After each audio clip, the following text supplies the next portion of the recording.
जुनसुकै पेसामा जोखिम हुन्छ नै, तर कार्यस्थललाई सुरक्षित बनाउनु सरकार, रोजगारदाता र स्वयं कामदारको कर्तव्य रहने गर्दछ। साथै सुरक्षाका लागि फरक भूमिका पनि हुने गर्दछ। आन्तरिक तथा बाह्य श्रम बजारमा कामदार कतिको सुरक्षित रहेका छन्, सुरक्षित बनाउन हाम्रा प्रयास कस्तो छ र के गर्न सकिन्छ भन्ने सवालमा व्यवसायजन्य सुरक्षा र स्वास्थ्य विशेषज्ञ दीपक लामिछानेसँग कुराकानी गरेका छौं। उहाँ हिमालयन सेफ्टी सोल्युसनका संस्थापक पनि हुनुहुन्छ। हजुर, आज हामी व्यवसायजन्य सुरक्षा र स्वास्थ्यको सवालमा चाहिँ कुराकानी गरिरहँदा सबभन्दा सुरुमा व्यवसायजन्य सुरक्षा र स्वास्थ्य भनेको के हो, यसबारे स्पष्ट पारिदिनुहोस् न। व्यवसायजन्य सुरक्षा र स्वास्थ्य कामदारको स्वास्थ्य र सुरक्षासँग सम्बन्धित विषय हो। अझ सरल भाषामा भन्नुपर्दा कुनै पनि कामदारले आफ्नो कार्यस्थलमा शारीरिक रूपमा चोटपटक, घाइते, मरिमरा वा बिमारी नहुनु, मानसिक रूपमा तनाव वा अरू कुनै पनि खालका दबावहरू नहुनु र सामाजिक रूपमा अझ कार्यस्थलमा कुनै पनि खालको हिंसाहरू, कुनै पनि खालको दबाव र अझ भेदभाव जस्तो लिङ्ग, धर्म, जात अर्थात् उसको काम गर्ने पद, उसको एबिलिटी, उसको क्वालिफिकेसन अर्थात् अरू कुनै पनि कारणले उसको पेशा र व्यवसायको आधारमा भेदभाव नगरिनु चाहिँ व्यवसायजन्य सुरक्षा र स्वास्थ्यको पाटाभित्र पर्छन्।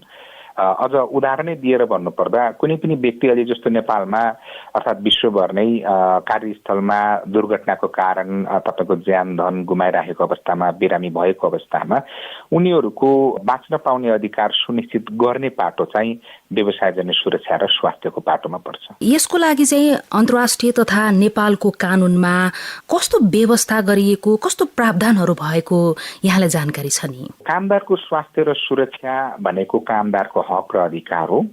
जस्तो कुनै पनि कामदारले स्वस्थ र सुरक्षित अनि मर्यादित काम गर्ने वातावरण पाउनु उसको नैसर्गिक अधिकार हो। जब यो कामदारको हक र अधिकारको पाटोमा पर्छ भने यसलाई अन्तर्राष्ट्रिय श्रम संगठन आईएलओले विश्वव्यापी रूपमा यसको एडभोकेसी गर्छ। विश्वभर नै अन्तर्राष्ट्रिय श्रम संगठनले नै कामदारको स्वास्थ्य र सुरक्षा लगायतका कामदारका हक र अधिकारको पाटोहरूमा विभिन्न खालका कानुनहरू, विभिन्न खालका गाइडलाइन्सहरू उसले बनाउँछ।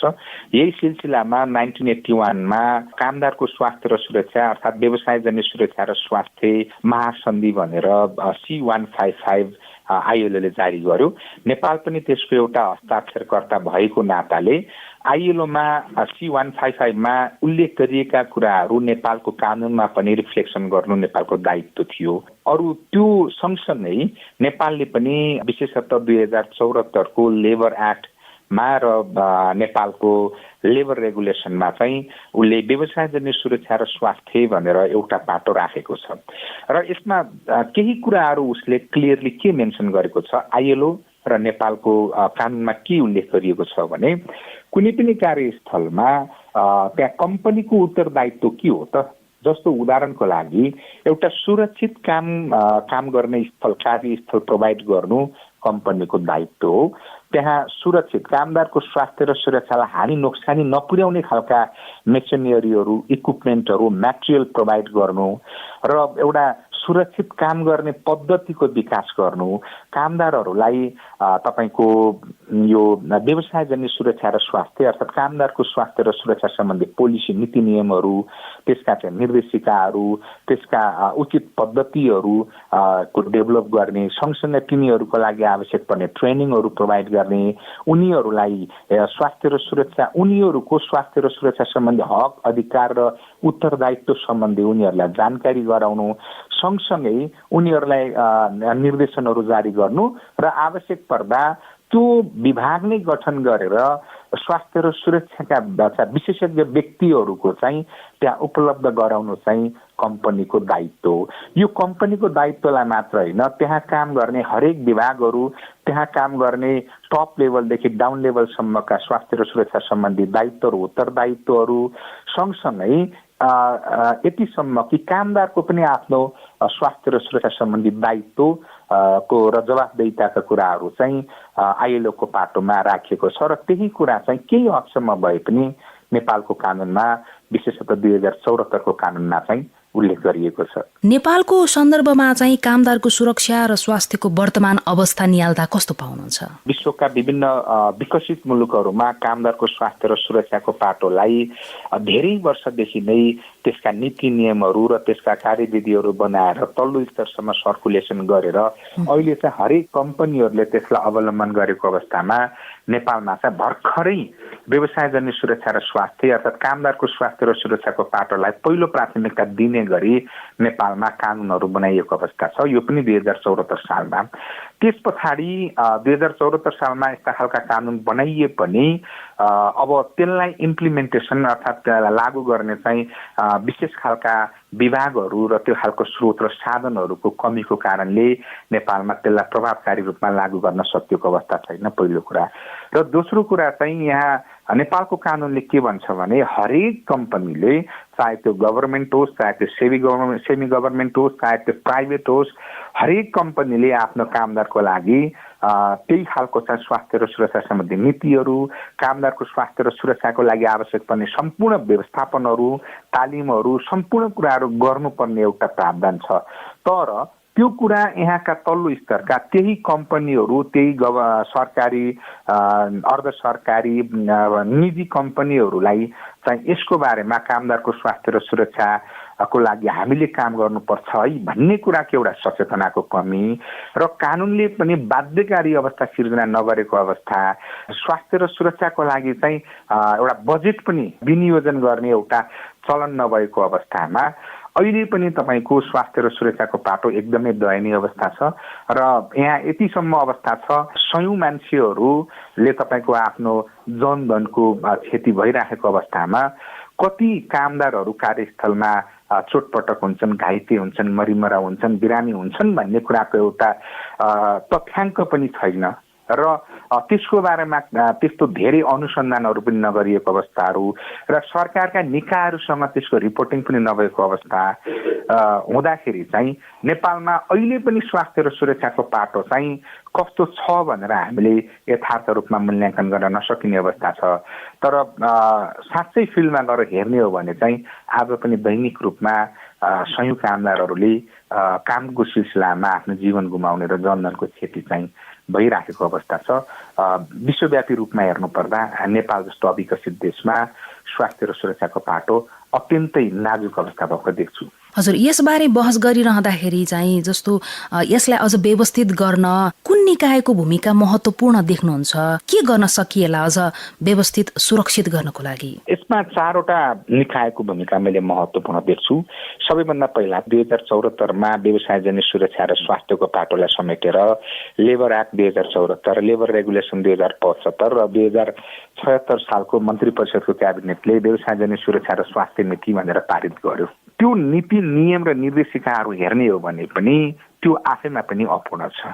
व्यवसायजन्य सुरक्षाको र स्वास्थ्यको सबै पाटोहरू र सबै विषयलाई समेटेर पूर्ण रूपमा त्यस्ता खालका कानुनहरू, त्यस्ता खालका चाहिँ निर्देशिकाहरू नेपाल सरकारले बनाउनुपर्छ र त्यो निर्देशिकाहरू, त्यस्ता खालका कानुनहरू पारित गरिसकेपछि त्यसलाई लागू गर्नको लागि आवश्यक पर्ने विभिन्न संयन्त्रहरूको विकास गर्नुपर्छ र त्यो संयन्त्र सँगसँगै त्यसको चाहिँ विशेषज्ञ व्यक्तिहरू र त्यसका आवश्यक ज्ञान भएका व्यक्तिहरूलाई, त्यस्ता खालका रिसोर्सहरूलाई पनि हामीले के गर्नुपर्छ, हायर गर्नुपर्छ। र जब नियमनकारी अवस्थामा त्यस्ता विभागहरू हामीले गठन गरिसकेपछि त्यो विभागले तल्लो स्तरमा ती कम्पनीहरू अर्थात् तपाईँको इम्प्लोयरहरूलाई चाहिँ त्यो कुराको सर्कुलेसन गर्नुपर्छ र कम्पनीहरू अर्थात् तपाईँका त्यस्ता खालका कामदारहरू, त्यो इम्प्लोयरहरूले पनि तपाईँको सरकारले दिएको निर्देशन अनुसार नेपालको कानुनमा व्यवस्था भए अनुसारको कामदारको स्वास्थ्य र सुरक्षालाई पहिलो प्राथमिकता दिएर त्यस्ता खालका आफ्ना नीति नियमहरू, तपाईँको चाहिँ एउटा निर्देशिकाहरू बनाउने कुराहरू, ट्रेनिङहरू प्रोभाइड गर्ने कुराहरू, इन्फर्मेसन इन्स्ट्रक्सनहरू प्रोभाइड गर्ने कुरा, सुपरभिजनका कुराहरू, स्वास्थ्य र सुरक्षा सम्बन्धी चाहिँ त्यही निर्देशिका र त्यस्ता खालका नीति नियमले लागू गरे अनुसार र अन्तर्राष्ट्रिय अभ्यास अनुसारका त्यही खालका स्रोत र साधनहरू कम्पनीहरूले पनि आफ्ना कामदारको लागि एउटा सुरक्षित काम गर्ने एउटा वातावरण निर्माण गर्नुपर्छ। तेस्रो पाटो र सबैभन्दा महत्त्वपूर्ण कुरा पाटो चाहिँ के हो भने कामदार आफैले पनि मेरो सुरक्षा मेरो पहिलो प्राथमिकता हो, म कुनै पनि ठाउँमा काम गर्न जान्छु, कामको बदलामा मैले केही मूल्य लिन्छु, त्यसको लागि म पसिना बगाउँछु, तर म कामको बदलामा रगत बगाउन त गएको होइन नि। त्यहाँ मैले केही कमाउँछु भने त्यो कमाएको कुराले मेरो परिवार र मेरो घर चल्छ, तर मैले त्यहाँ अङ्गभङ्ग भएँ भने स्वास्थ्य र सुरक्षाको पाटोलाई मैले लागू गरिनँ भने, त्यसलाई फलो गरिनँ भने मेरो जीवन जान सक्छ, म अङ्गभङ्ग हुन सक्छु, म बिमारी हुन सक्छु। त्यसले म आफू मात्र होइन, मसँग भर परेका मेरा धेरै ठुलो परिवार र त्यसले अन्ततः त्यसले समाजलाई पनि असर गर्न सक्छ। तसर्थ मेरो सुरक्षा मेरो पहिलो प्राथमिकता हो। कम्पनीले व्यवस्थापन गरेका स्वास्थ्य र सुरक्षाको पाटोलाई मैले सही तरिकाले लागू गर्नुपर्छ, त्यसलाई फलो गर्नुपर्छ भनेर कामदारहरू आफै पनि सुरक्षित तरिकाले त्यसलाई चाहिँ लागू गर्नुपर्ने अवस्थामा भयो भने एउटा सरकारका विभागहरू र त्यसपछि कम्पनीहरू र त्यसपछि कामदारहरू, यो चारैवटा पाटोले एउटा समन्वय गरेर आफ्नो जिम्मेवारी के हो त त्यो सही रूपमा निर्वाह गरे भने नेपालमा स्वास्थ्य र सुरक्षाको पाटो लागू गर्नको लागि समस्या हुन्छ जस्तो मलाई लाग्दैन। नेपाल सरकारले, त्यस्ता मजदुर युनियनहरूले, कम्पनीका व्यवस्थापकहरूले र कामदारहरूले अर्थलाई अर्थात् तपाईँको उनीहरूले पाउने पारिश्रमिकको पाटोमा चाहिँ बुलन्द रूपमा आवाज उठाएको देखिन्छ। तर पहिलो अधिकार भनेको म सुरक्षित हुनुपर्छ, मेरो बाँच्न पाउने अधिकार सुरक्षित हो, मैले सुरक्षित काम गर्ने स्थान पाउनुपर्छ भन्ने जुन पहिलो आवाज छ त्यसलाई चाहिँ अहिले पनि उनीहरू आफैले पनि एउटा यसलाई चाहिँ पहिला आवाज उठाउनुपर्छ भनेर एउटा जानकारीको अभाव भनौँ, अर्थात् अरू कुनै कारणले पनि न त राज्यले न त त्यस्ता मजदुर युनियनहरूले न त कम्पनीका व्यवस्थापकहरू न त कामदारहरूले नै उठाएको देख्छु। तसर्थ यो चाहिँ विशेषतः सरकारका विभिन्न भूमिकामा रहेका र तपाईँको कामदारका प्रतिनिधिहरू, अझ भन्छु म त मजदुर युनियनहरूले चाहिँ यसलाई बुलन्द रूपमा आवाज उठाउने हो भने सम्भवतः कामदारको पहिलो अधिकार भनेकै उसको सुरक्षित रूपमा काम गर्ने पाउने अधिकारलाई चाहिँ पहिलो रूपमा सुनिश्चित गर्नुपर्छ कि जस्तो लाग्छ। हजुर, अब तपाईँ आफै पनि लामो समय वैदेशिक रोजगारीको सिलसिलामा बाहिर बसेर फर्किनु भयो, अझ यो व्यवसायजन्य सुरक्षा र स्वास्थ्यका सवालमा पनि अध्ययन गर्नु भएको छ। विदेशमा चाहिँ व्यवसायजन्य सुरक्षा र स्वास्थ्यको अभ्यास अनि रोजगारदाताहरूको प्रयास प्रतिस्पर्धा कस्तो पाउनुहुन्छ? म आफैले पनि 12-14 वर्ष बाहिर बस्दाखेरि केही कुराहरू अनुभव गर्ने मौका पाएँ। पहिलो कुरा, नेपाल, इन्डिया, पाकिस्तान लगायत साउथ एसिया भन्दा बाहेक अरू देशहरूमा कामदारको स्वास्थ्य र सुरक्षालाई पहिलो प्राथमिकता दिएको हुन्छ। अहिले विशेषतः नेपालीको आकर्षण भनेको खाडी मुलुकहरू, युरोपहरू अर्थात् अरू जुनसुकै देशमा गए पनि ती देशहरूमा कामदारको स्वास्थ्य र सुरक्षालाई कहीँ न कहीँ त्यो देशको कानुनले पनि त्यही खालका नीति नियमहरू बनाएको, त्यही खालको निर्देशिकाहरू जारी गरेको र त्यसलाई नियमन गर्न र त्यसलाई लागू गर्नको लागि आवश्यक संयन्त्रहरू गठन गरेको र त्यसलाई चाहिँ कम्पनीहरूले पनि केही हदसम्म भए पनि त्यसलाई लागू गरेको अवस्था चाहिँ छ। भनेको मतलब नेपालमा अर्थात् जुन साउथ एसियन कन्ट्रीमा जुन भयावह अवस्था छ व्यवसायजन्य सुरक्षा र स्वास्थ्यको, त्यस्तो अवस्था चाहिँ छैन। तर नेपालीहरूको हकमा चाहिँ के समस्या छ भन्नुहुन्छ भने हो, त्यहाँ काम गर्न जानुभन्दा पहिला स्वास्थ्य र सुरक्षाको पाटोमा उनीहरूले तालिम पनि दिन्छन्, त्यो विभागहरू पनि छन्। विभिन्न कालखण्डमा काम गर्नुभन्दा पहिला, काम गर्दै गर्दा पनि विभिन्न खालका त्यस्ता खालका तालिमहरू दिन्छन्। तर नेपालीहरूको हकमा भने सायद शिक्षाको कमीले हुन सक्छ, सायद भाषिक समस्याको कारणले हुन सक्छ, सायद त्यहाँ काम गर्ने कार्यशैलीहरू, टेक्नोलोजीहरू र त्यहाँ काम गर्ने तपाईँको ती म्याटेरियलहरूसँग सायद फ्यामिलियर नभएर पनि हुन सक्छ। अहिले पनि तपाईँको वैदेशिक रोजगारमा काम गर्ने साथीहरूले अङ्गभङ्ग हुने, कार्यस्थलमा दुर्घटनाको कारण चोटपटक लाग्ने, अङ्गभङ्ग हुने, मरिमरा हुने र बिमारी भएर नेपाल फर्किएका अवस्थाहरू चाहिँ हामीले देखेका छौँ। यो विदेश जानेको लागि दिने जुन पूर्व प्रस्थान अभिमुखीकरण तालिम छ, यसको सञ्चालनमा पनि केही गर्न आवश्यक होला? केही सुझाव छन्? पक्कै पनि यो नेपाल सरकारले प्री डिपार्चर चाहिँ कुनै पनि कामदार बाहिर जान्छ भने त्यहाँका केही कुराहरूलाई लिएर एउटा ओरिएन्टेसन चाहिँ गर्दो रहेछ। त्यो ओरिएन्टेसनको बुक मैले पनि हेरेको थिएँ। तर मेरो भनाइ चाहिँ के हो भने जानुभन्दा पहिला आफ्नै देशमा आफ्नै भाषामा र उनीहरूले कार्यस्थलमा हुन सक्ने अपनाउनु पर्ने सावधानीको विषयहरूमा चाहिँ प्री डिपार्चर नै हामीले सेफ्टीको ट्रेनिङहरू दिएर पठाउन सकियो भने चाहिँ सम्भवतः त्यो चाहिँ धेरै नै एउटा फ्रुटफुल हुन सक्छ कि जस्तो मैले देखेको छु। जानुभन्दा पहिला नै ऊ जाने कामको आधारमा उसको डेस्टिनेसनको आधारमा हामीले त्यसैलाई नै केन्द्रीकृत गरेर उसले कार्यस्थलमा अपनाउनु पर्ने सावधानीको बारेमा के हुन सक्छन् त, काम गर्ने कसरी, ती टेक्नोलोजीको बारेमा, त्यहाँको वातावरणको बारेमा, होइन त्यहाँ हुन सक्छ ती अरू विविध कुराहरूको बारेमा समेटेर हामीले 3-4 घण्टाको अर्थात् एउटा सानो पिरियडको एउटा सेफ्टीको ट्रेनिङ गरेर पठाउन सकियो भने चाहिँ सम्भवतः धेरैको जीवन बचाउन सकिन्छ र धेरैलाई चोटपटक, घाइते र बिमारी हुनबाट बचाउन सकिन्छ भन्ने चाहिँ मलाई लाग्छ।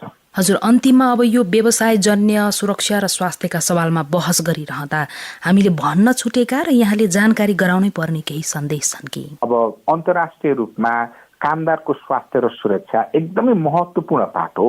यहाँ एउटा कामदारले आफ्नो जीवन मात्रै गुमाउँदैन, त्यहाँ कम्पनीले पनि दुर्घटनाको कारणले गर्दा उसको लगानीको धेरै ठुलो हिस्सा, फाइनेन्सियल एउटा आर्थिक हिस्सा भनौँ, उसको इमेजसम्म पनि गुमाइराखेको अवस्था छ।